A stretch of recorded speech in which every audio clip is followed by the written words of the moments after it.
ਰਾਘਵ ਚੱਡਾ ਨੇ ਸੰਸਦ ਦੇ ਵਿੱਚ ਮੱਧ ਵਰਗ ਦੇ ਲੋਕਾਂ ਦਾ ਚੁੱਕਿਆ ਮੁੱਦਾ।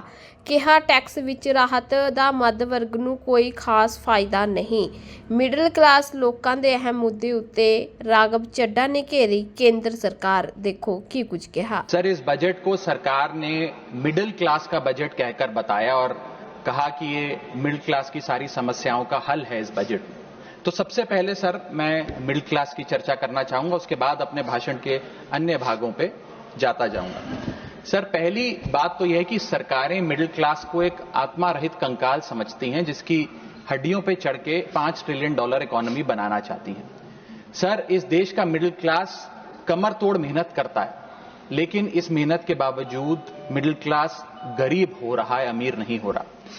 गरीबों के लिए तो अक्सर सब्सिडीज और स्कीम्स लाई जाती हैं जो कि लानी भी चाहिए। अमीरों के लिए production linked incentives, rebate, tax incentives न जाने क्या क्या लाया जाता है, लेकिन इस देश के मिडिल क्लास को कुछ हासिल नहीं होता। ऐसा लगता है कि सरकारें समझती हैं कि देश के मिडिल क्लास के ना सपने हैं ना अरमान है, लेकिन वो सोने का अंडा देने वाली वो मुर्गी है जिसकी गर्दन जब चाहे मरोड़ के टैक्स वसूल लिया जाए। इसी के चलते सर मैं कहना चाहता हूं कि इस देश में मांग यानी कि डिमांड इसलिए गिर रही है क्योंकि इस देश का मिडिल क्लास सिकुड़ रहा है। तमाम आंकड़े एफएमसीजी सेक्टर से लेके गाड़ी बेचने वाले कंपनियों की सेल्स के आप उठाकर देखेंगे तो वो आपको यही बताएंगे कि इस देश का मिडिल क्लास खर्च नहीं कर रहा, और खर्च इसलिए नहीं कर रहा क्योंकि उसकी जेब में आमदनी ही नहीं है। मिडिल क्लास खाली सेंसस के लिए नहीं है सर, उसके भी अपने अरमान हैं, उसके अपने सपने हैं। 1989 में यूनाइटेड स्टेट्स ऑफ अमेरिका में एक पिक्चर बनी थी जिसका नाम था Honey I shrunk the kids. मुझे लगता है भारत देश में वर्ष 2025 में पिक्चर बननी चाहिए honey I shrunk India's middle class.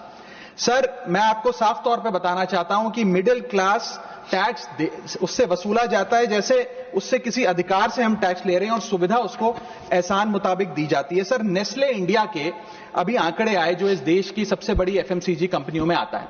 उस आंकड़ों में यह पता लगा कि 8 वित्तीय वर्षों में इस वर्ष सबसे कम ग्रोथ उन्होंने दर्ज कराई है। और जब नेस्ले इंडिया के चेयरमैन से यह बात पूछी गई कि क्यों आप अपनी लोएस्ट ग्रोथ पर आ गए, तो नेस्ले इंडिया के चेयरमैन ने कहा कि भारत का मिडिल क्लास खरीद नहीं रहा, भारत का मिडिल क्लास सिकुड़ रहा है। मैं महंगी गाड़ी और महंगे मकानों की बात नहीं कर रहा सर, लेकिन सस्ती गाड़ी और सस्ते मकान जो मिडिल क्लास खरीदता है उनकी डिमांड घटती जा रही है, उसकी प्रोडक्शन घटती जा रही है, जिसका सीधा इंपैक्ट हमारी इकोनॉमी पर है। काफी चर्चा हुई सर सरकार द्वारा कि हम मिडिल क्लास के लिए 12 लाख की टैक्स रियायत लेकर आए।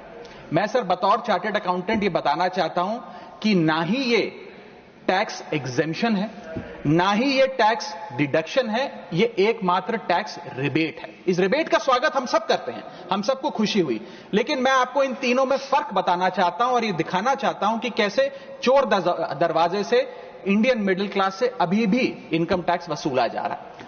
पहली चीज सर, ये इनकम टैक्स एग्जेम्पशन नहीं है। एग्जेम्पशन होता है जैसे एक सोर्स ऑफ इनकम पर इनकम टैक्स लगे ही ना, जैसे कि इस देश में एग्रीकल्चरल इनकम, खेती बाड़ी से जो कमाई होती है उस पर कोई इनकम टैक्स नहीं लगता। ये वो नहीं है। ये टैक्स डिडक्शन भी नहीं है। टैक्स डिडक्शन होता है कि फर्ज करिए आपने साल में 15 लाख रुपए कमाए, इनकम टैक्स डिडक्शन आपको 12 लाख रुपए की मिली, तो 15 घटा 12 3 लाख पर आपको इनकम टैक्स देना पड़ेगा। ये टैक्स डिडक्शन भी नहीं है, ये टैक्स रिबेट है। यानी कि 12 लाख तक अगर आपने पैसा कमाया साल में तो आपको इनकम टैक्स नहीं देना, लेकिन जैसे ही 12 लाख से ज्यादा, फर्ज करिए आपने 12 लाख 1,000 रुपए कमाया, तो पूरे 12 लाख 1,000 पे आपके स्लैब अनुसार आपसे इनकम टैक्स वसूला जाएगा। और दूसरी चीज, कैपिटल गेन्स पे, यानी कि अगर आप अपने कोई मकान बेचते हैं, सोना बेचते हैं, इक्विटीज बेचते हैं, शेयर्स बेचते हैं, उस पर जो कैपिटल गेन पे, मुनाफे पे लगता है टैक्स, वो इस 12 लाख की सीमा में नहीं आएगा, उस पर आपको अतिरिक्त टैक्स देना पड़ेगा। सर, लेकिन इस 12 लाख की रियायत से कितने लोगों को भारत देश में फायदा हुआ, यह भी समझने की आवश्यकता है।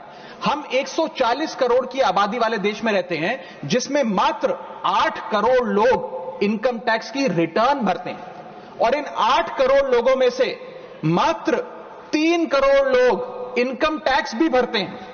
यानी कि 8 करोड़ लोग इनकम टैक्स की रिटर्न भरते हैं, 5 करोड़ लोग जीरो इनकम दिखा के अपनी इनकम टैक्स की रिटर्न भरते हैं, जीरो टैक्सेबल इनकम, और उनसे कोई इनकम टैक्स नहीं वसूलती, लेकिन जो बाकी 3 करोड़ बचे मात्र वो ही इनकम टैक्स भरते हैं। तो किन लोगों का फायदा हो रहा है ये भी समझने की आवश्यकता है। और इसका मुकाबला आप करिए सर, सीएमआई का डेटा बताता है कि इस देश में कंजम्पशन के आधार पे 43 करोड़ इंडियंस, 43 करोड़ भारतीय भारत की मिडिल क्लास में आते हैं। 43 करोड़ में से मात्र 2 से 3 करोड़ लोगों को ही इसका फायदा होने जा रहा है। उसका हम स्वागत करते हैं, लेकिन बाकियों के लिए क्या? वित्त मंत्री जी ने यह फैसला जब सुनाया तो कहा कि इससे भारत की कंजम्पशन बढ़ेगी, खपत बढ़ेगी और इकोनॉमी का चक्का, इकोनॉमी का पहिया चलने लग जाएगा।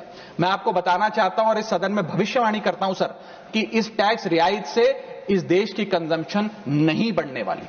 अगर आप वास्तव में इस देश की खपत यानी कि कंजम्पशन बढ़ाना चाहते हैं तो आपको इनकम टैक्स के साथ साथ जीएसटी नाम का टैक्स कम करना पड़ेगा, क्योंकि जीएसटी वो टैक्स है जो इस देश का अमीर से अमीर आदमी और गरीब से गरीब आदमी भी देता है। जब गरीब आदमी अपने घर में चूल्हा जलाने के लिए माचिस खरीदता है तो उस पर भी जीएसटी देता है, और अमीर आदमी जब सफर करने के लिए मर्सिडीज और बीएमडब्ल्यू खरीदता है उस पर भी जीएसटी देता है। जीएसटी वो लोग भी देते हैं जो इनकम टैक्स नहीं भरते, जीएसटी वो लोग भी देते हैं जिनको सरकार उन 80 करोड़ भारतीयों को जिनको फ्री राशन देती है, जीएसटी उनसे भी वसूला जाता है। तो सही मायने में अगर आप भारत में खपत यानी कि कंजम्पशन को बढ़ाना चाहते हैं, इकोनॉमी रिवाइव करना चाहते हैं, तो आपको जीएसटी कम करना पड़ेगा और जीएसटी स्ट्रीमलाइन करना पड़ेगा। सर, मिडिल क्लास इस देश का सबसे देशभक्त क्लास है जो सबसे ज्यादा टैक्स देता है। और सर, जब नौकरी से लौटता हुआ साधारण पैंट शर्ट पहने मिडिल क्लास का आदमी मेट्रो की लाइन में खड़ा होता है तो उसे यह चिंता नहीं होती कि घर जाकर कौन सी पिक्चर देखूंगा या कौन सा पकवान खाऊंगा। उसे यह चिंता होती है कि मैं अगले हफ्ते अपने बच्चों की फीस कैसे भरूंगा, बाबूजी का ऑपरेशन कैसे कराऊंगा, या बड़े साल नौकरी कर ली अब एक स्कूटी खरीद लेता हूं, लेकिन जब बाजार जाता है तो पता लगता है वो स्कूटी जो 4 लाख की जो 40,000 की मिलती थी वो अब 1 लाख रुपए की मिलने लगी, या वो ऑल्टो गाड़ी जो 3-3.5 लाख की मिलती थी अब 10 लाख रुपए की मिलने लगी। ये सच्चाई है सर, और इसलिए है क्योंकि सर सैलरी बढ़ती नहीं, बचत होती नहीं, सिर्फ और सिर्फ महंगाई बढ़ती है। और सर, मैं ये भी आपको बताना चाहूंगा, रिपोर्ट्स बताती है, इकोनॉमिक सर्वे ऑफ इंडिया बताता है कि सैलरी औसतन मात्र 3% बढ़ी है पिछले वित्तीय वर्ष में, जबकि food inflation 10%, health care inflation 15% और कंज्यूमर प्राइस इन्फ्लेशन और न जाने कितनी इन्फ्लेशन तो इनसे कहीं ज्यादा ऊपर आंकड़ों पर आज मंडरा रही है, लेकिन उसके मुकाबले सैलरी मात्र 3% बढ़ी। सर, देश का मिडिल क्लास एक बहुत बड़े डेट ट्रैप में भी फंसने जा रहा है। मैं ये भी भविष्यवाणी आज करना चाहूंगा, क्योंकि भारत का household debt to GDP ratio आज 40% पे खड़ा हो गया। सरल भाषा में बताऊं तो भारत के मिडिल क्लास परिवार आज रोजमर्रा के जीवन के लिए, अपने डेली एक्सपेंसेस के लिए लोन लेने पर मजबूर हो गए हैं, चाहे वो पर्सनल लोन हो, चाहे वो क्रेडिट कार्ड के जरिए हो, या चाहे वो अन्य प्रकार से फाइनेंशियल इंस्टीट्यूशन से ब्याज पर पैसा लेना हो। यानी कि जो सैलरी 1 तारीख को आती है वो पहले ही आपके रोजमर्रा के जीवन में जो आपने खर्चा करने के लिए ब्याज पर पैसा लिया हुआ है उसके भुगतान में लग जाती है, और इंडिया का मिडिल क्लास एक डेट ट्रैप में फंसता जा रहा है। ये लोन कोई मकान बनाने के लिए या दफ्तर खरीदने के लिए या एसेट क्रिएशन के लिए नहीं है, ये day to day expenses meet करने के लिए, जो भारत के मिडिल क्लास को एक डेट ट्रैप में खड़ा करता जा रहा है। सर, सैलरी तो 7 तारीख को आती है महीने की, लेकिन 1 तारीख को मकान मालिक आ जाता है दरवाजे पे दरवाजा खटखटाने की किराया दो, और सारी उम्र काम करने के बाद एक मिडिल क्लास का आदमी सोचता है कि अंत में रिटायरमेंट के समय एक छोटा सा अपना मकान, जमीन खरीद के मकान बनाऊंगा। जमीन खरीद के मकान बनाना तो छोड़िए सर, आज रियल एस्टेट के प्राइसेस आपकी अर्निंग्स, मिडिल क्लास की अर्निंग्स के मुकाबले इतने ज्यादा हैं कि रिटायरमेंट 2-3 जन्म काम करने के बाद, रिटायरमेंट लेने के बाद भी शायद वो 2 BHK अपार्टमेंट भी नहीं खरीद पाएगा। इसीलिए मिडिल क्लास आज सरकार को वो गाना सुनाना चाहता है कि सारी उम्र हम मर मर के जी लिए, एक पल तो अब हमें जीने दो। सच्चाई यह है सर कि मिडिल क्लास के घरों में जब कभी शादी का कार्ड आता है तो चिंता हो जाती है कि सगन में कितना पैसा देना पड़ेगा, और साथ ही साथ नया सूट सिलवाना पड़ेगा, ट्रेन का खर्चा हो जाएगा, एटसेट्रा।